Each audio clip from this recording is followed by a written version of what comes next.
بسم اللہ الرحمن الرحیم۔ السلام علیکم ورحمۃ اللہ وبرکاتہ۔ ناظرین محترم و سامعین کرام، شب معراج جاگنا اور اگلے دن روزہ رکھنا منع ہے۔ آج کا یہ بیان ضرور بالضرور سن لیں۔ ناظرین کرام، واقعہ معراج اللہ تبارک و تعالی کی قدرت کی نشانیوں میں سے ایک نشانی ہے جو چشم زدن میں بظاہر رونما ہوا، لیکن حقیقت میں اس میں کتنا وقت لگا یہ اللہ تبارک و تعالی اور اس کے رسول صلی اللہ علیہ وآلہ وسلم بہتر جانتے ہیں۔ اللہ تبارک و تعالی نے اس واقعے میں اپنے محبوب پیغمبر حضرت محمد صلی اللہ علیہ وسلم کو اپنی قدرت کاملہ کا مشاہدہ کرایا۔ واقعہ معراج اعلان نبوت کے 10ویں سال اور مدینہ ہجرت سے 1 سال پہلے مکہ میں پیش آیا۔ ماہ رجب کی 27ویں رات ہے۔ اللہ تبارک و تعالی فرشتوں سے ارشاد فرماتا ہے، اے فرشتو، آج کی رات جنت الفردوس کو لباس اور زیور سے آراستہ کرو، میری فرما برداری کا تاج اپنے سر پر باندھ لو۔ اے جبرائیل، میرا یہ پیغام میکائیل کو سنا دو کہ رزق کا پیمانہ ہاتھ سے علیحدہ کر دے۔ اسرافیل سے کہہ دو کہ وہ سور کو کچھ دیر کے لیے موقوف کر دے۔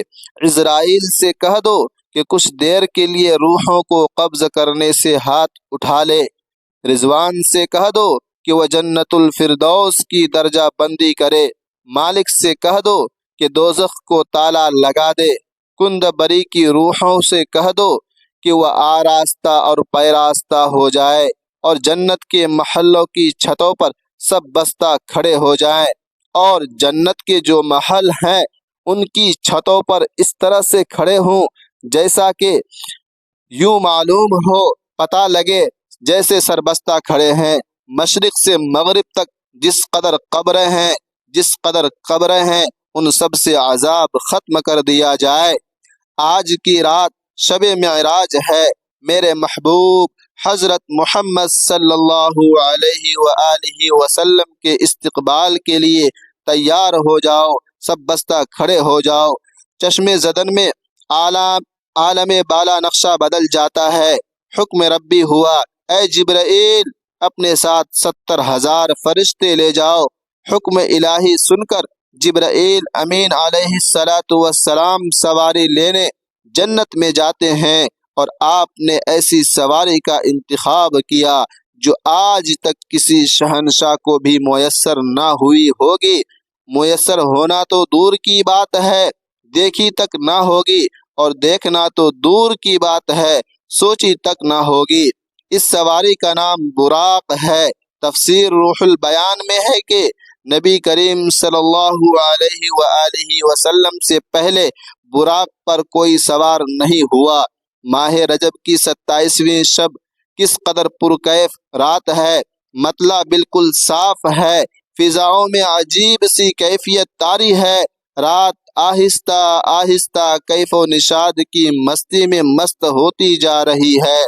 ستارے پورے آب و تاب کے ساتھ جھلملا رہے ہیں۔ پوری دنیا پر سکوت و خاموشی کا عالم طاری ہے۔ نصف شب گزرنے کو ہے، یکایک آسمانی دنیا کا دروازہ کھلتا ہے۔ انوار و تجلیات کے جلوے سمیٹے حضرت جبرائیل امین علیہ السلام نورانی مخلوق کے جھرمٹ میں جنتی براق لیے آسمان کی بلندیوں سے اتر کر حضرت ام ہانی رضی اللہ تعالی عنہا کے گھر تشریف لاتے ہیں، جہاں ماہ نبوت حضرت محمد صلی اللہ علیہ وسلم محو خواب ہیں، آنکھیں بند کیے دل بیدار لیے آرام فرما رہے ہیں۔ حضرت جبرائیل امین علیہ السلام ہاتھ باندھ کر کھڑے ہیں اور سوچ رہے ہیں کہ اگر آواز دے کر جگایا تو بے ادبی ہو جائے گی۔ فکر مند ہیں، سوچ رہے ہیں کہ معراج کے دولہے کو کیسے بیدار کیا جائے۔ اس وقت حکم رب ہوتا ہے، اے جبرائیل، میرے محبوب کے قدموں کو چوم لے تاکہ تیرے لبوں کی ٹھنڈک سے میرے محبوب کی آنکھ کھل جائے۔ اسی دن کے واسطے میں نے تجھے کافور سے پیدا کیا تھا، اسی دن کے واسطے میں نے تجھے کافور سے پیدا کیا تھا۔ حکم سنتے ہی جبرائیل امین علیہ السلام آگے بڑھے اور اپنے کافری ہونٹ محبوب دو عالم حضرت محمد صلی اللہ علیہ وسلم کے پائے ناز سے مس کر دیے۔ یہ منظر بھی کس قدر حسین ہوگا جب جبرائیل امین علیہ السلام نے فخر کائنات حضرت محمد صلی اللہ علیہ وآلہ وسلم کے قدموں کو بوسہ دیا۔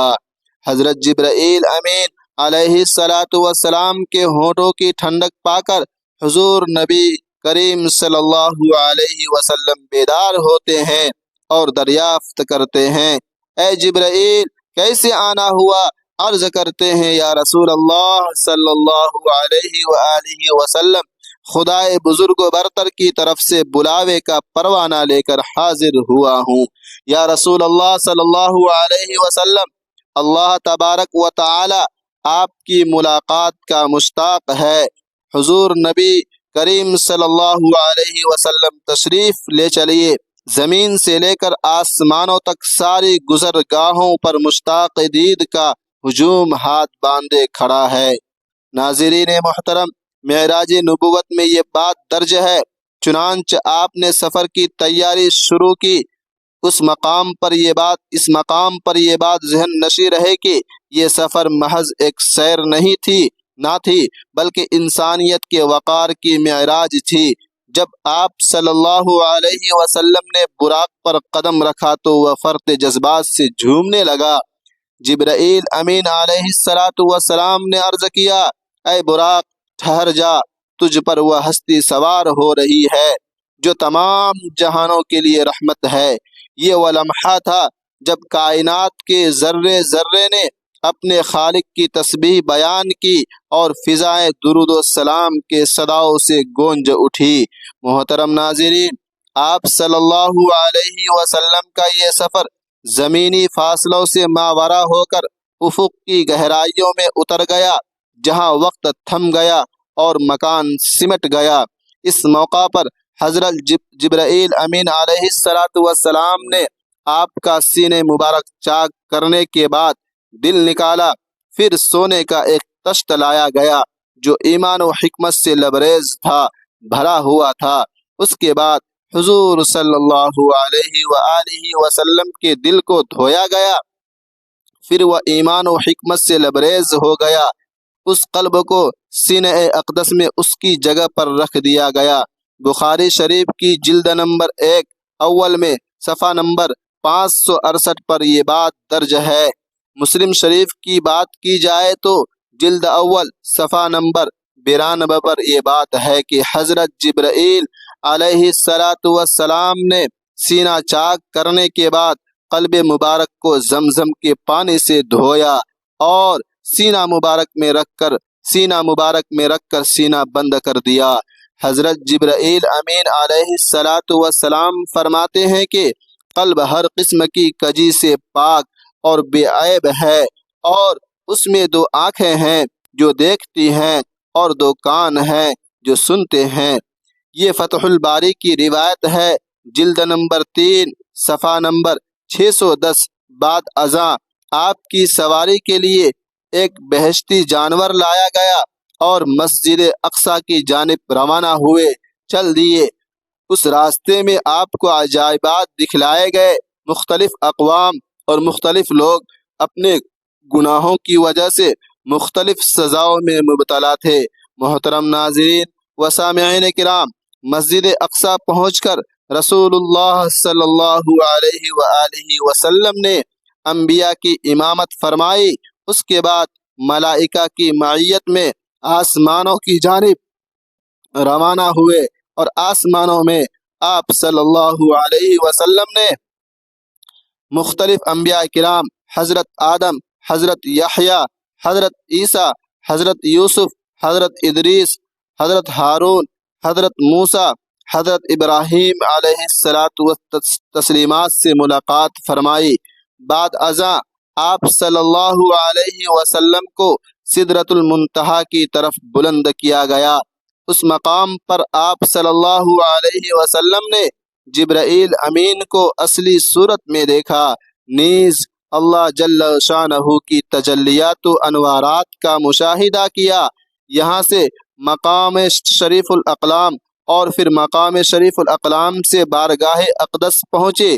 وہاں بارگاہ الہی میں سجدہ بجا لائے اور بلا واسطہ کلام خداوندی سے سرفراز ہوئے۔ اسی موقع پر نماز فرض کی گئی۔ ناظرین محترم و سامعین کرام، جہاں سے واپسی پر آپ صلی اللہ علیہ وسلم دوبارہ بیت المقدس میں اترے، وہاں سے براق پر سوار ہو کر صبح سے قبل مکہ مکرمہ پہنچے۔ آپ صلی اللہ علیہ وآلہ وسلم نے رات گزارنے کے بعد یہ واقعہ لوگوں میں بیان کرنے کا ارادہ فرمایا۔ چنانچہ ایک روایت میں ہے کہ آپ صلی اللہ علیہ وسلم نے فرمایا، مجھے اس رات بیت المقدس تک سیر کروائی گئی، پھر وہاں سے آسمانوں کی۔ ناظرین محترم و سامعین کرام، ابو جہل نے کہا، آپ نے اس ایک رات میں بیت المقدس کا سفر کیا اور مکہ میں ہمارے ساتھ ہی صبح کر رہے ہیں؟ تو آپ صلی اللہ علیہ وسلم نے فرمایا، ہاں۔ ابو جہل اس خوف سے انکار نہ کر سکا کہ آپ یہ بات اپنی قوم میں بیان کریں گے، تو حضور انور صلی اللہ علیہ وآلہ وسلم سے ابو جہل نے پوچھا، کیا یہ بات آپ اپنی قوم کو بتائیں گے؟ آپ صلی اللہ علیہ وآلہ وسلم نے فرمایا، ہاں۔ یہ سن کر ابو جہل نے آواز لگائی کہ اے بنی کعب، یہاں آؤ۔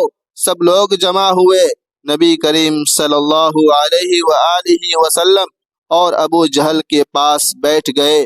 ابو جہل نے کہا، جو بات بیان کرنی ہے اپنی قوم سے کریں۔ آپ صلی اللہ علیہ وآلہ وسلم نے فرمایا، مجھے اس رات سیر کرائی گئی تھی۔ لوگوں نے پوچھا، کہاں سے کہاں تک؟ فرمایا، بیت المقدس تک۔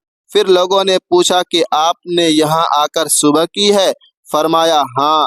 لوگوں نے کہا، یہ تو عجیب بات ہے۔ ان میں بعض نے تالیاں بجائی، بعض ہنسنے لگے اور بعض نے اپنے سروں پر ہاتھ رکھا۔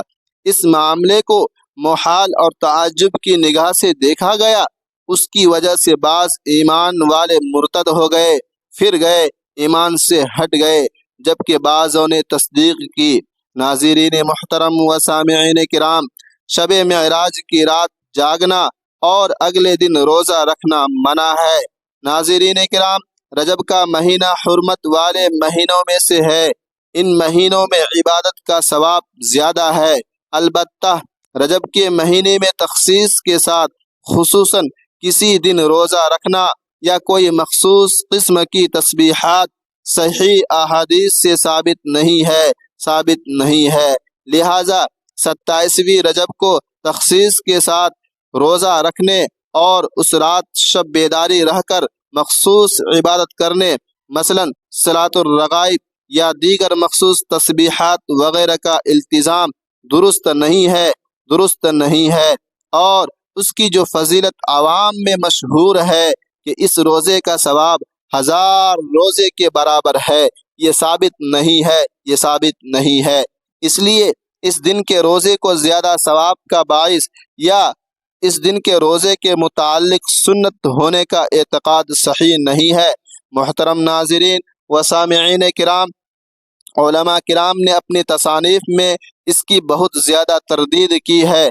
حافظ ابن حجر عسقلانی رحمۃ اللہ علیہ نے طویل العجب بم فضل رجب کے نام سے اس موضوع پر ایک کتاب لکھی ہے، جس میں انہوں نے رجب سے متعلق پائی جانے والی تمام ضعیف اور موضوع روایات پر محدثانہ کلام کرتے ہوئے ان تمام چیزوں کو باطل کر دیا ہے، ان تمام چیزوں کو ختم کر دیا ہے۔ ناظرین محترم و سامعین کرام، ماہرین شریعت 27ویں رجب کو روزہ رکھنے کے متعلق فرماتے ہیں، اس امر کا التزام بدعت ہے۔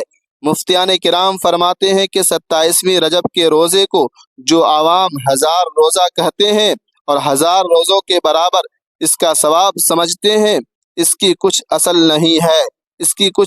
نہیں ہے۔ مستند فتاوا میں یہ بات درج ہے کہ ماہ رجب میں تاریخ مذکورہ میں روزہ رکھنے کی فضیلت پر بعض روایات وارد ہوئی ہیں، لیکن وہ روایات محدثین کے نزدیک درجہ صحت کو نہیں پہنچتی۔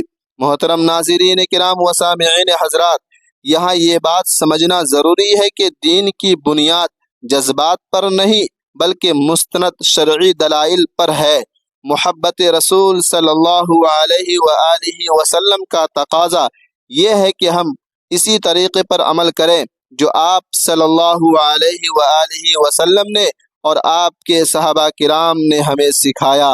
اگر 27ویں رجب کی رات جاگنے اور روزہ رکھنے میں کوئی خاص فضیلت ہوتی تو صحابہ کرام رضوان اللہ تعالی علیہم اجمعین جو نیکیوں کے سب سے زیادہ حریص تھے، لالچ مند تھے، وہ کبھی اسے نہ چھوڑتے۔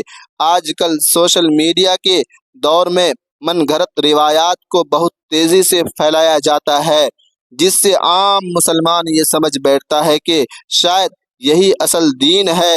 ہمیں چاہیے کہ ہم اپنی عبادتوں کو ریاکاری اور خود ساختہ رسومات سے پاک رکھیں اور صرف ان اعمال پر توجہ دیں جو قرآن و سنت سے ثابت ہے۔